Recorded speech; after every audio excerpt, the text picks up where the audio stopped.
guys, so as you know, I've been living in Japan for 1 month now, and my Japanese really sucks. I'm a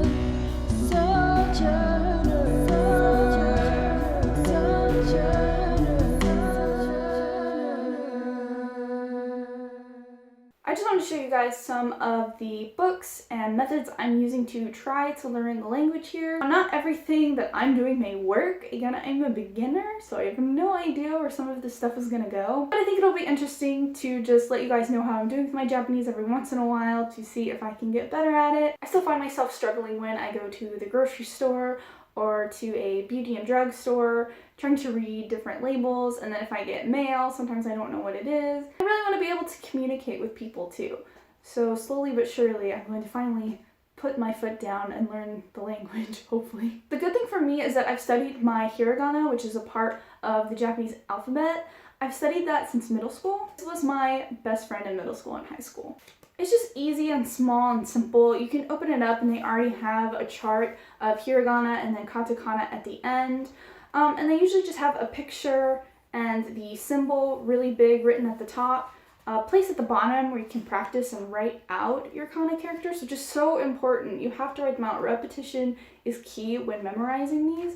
So when I was in junior high, I would just sit in class, not listening to whatever was going on at the front. I would just read this and I would practice my hiragana and katakana all the time, and it just came to me. My hiragana is pretty good. My katakana struggles a lot, but this book really helped me personally. It might not help everyone, but I really enjoyed it. The same company also has a kanji de manga book, which is a little bit more advanced because at this point you really are going to want to know your hiragana and katakana, because it kind of places the kanji in here randomly and just kind of shows you how kanji can fit into the hiragana and katakana. I'm not really sure about the accuracy of some of the translations in this, but so far it's helped me.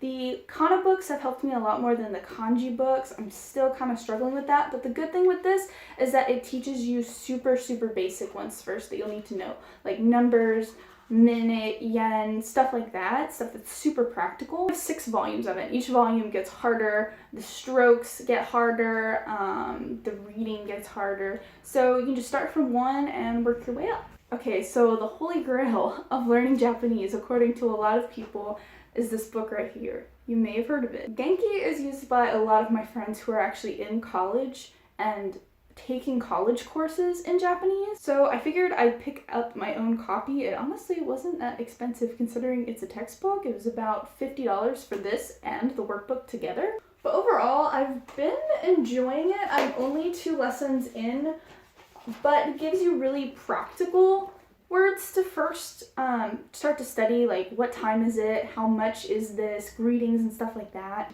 It also has pictures in here, and it tries to throw you straight into the Japanese characters. It tries not to use a lot of romaji, which is, you know, the English lettering for Japanese words, because that will really mess you up. So what this tries to do is tries to get you to read the hiragana and the katakana, and then it slowly puts in kanji, which is good so you can slowly learn it because kanji is so scary. So I've been taking that and I have been practicing the vocabulary parts of it. Like I'll go to one of the vocabulary pages and just don't make fun of my writing, okay? It's pretty bad. But I'll just write the hiragana or the katakana for the certain word and then the definition with it, and sometimes I just will carry this around and study it on my own time. It's just fun to write. The more you write, I think that's the funnest part of learning Japanese, is the writing part, and that helps you so much. I mean, don't make fun of my answers because they might be wrong, but it's been super helpful. Workbooks have always been something that I really like to learn in. So Genki is mostly just how I'm trying to jump into the language as a super beginner. But like all of us, sometimes we need a break from the textbooks and from the writing and from the pencil and the paper. What I do to kind of passively learn Japanese is I'll listen to Japanese podcasts or TV. I don't personally really listen to anime because if I'm just watching anime, I just can't. Maybe it's because they talk so fast or the voice acting is so ridiculous, but for me that doesn't work. For someone else that might. I have to listen to like actual Japanese people talking, whether it be like just normal television or interviews or stuff like that. This one's kind of weird and also might not work for everyone, but it's been pretty cool for me, is actually playing the Pokemon game in Japanese. So I grew up playing Pokemon and I remember what what basically everything says in the original Pokemon Fire Red game. And the good thing about it is that there's so far no kanji in it, so if you really want to just buckle down and read your katakana and hiragana, this is a really good way to do it without being stopped by kanji and going, oh god, what do I do? It's not even that I've been reading it, I've just kind of been trying to passively get some of those words in my brain. So like repetitive,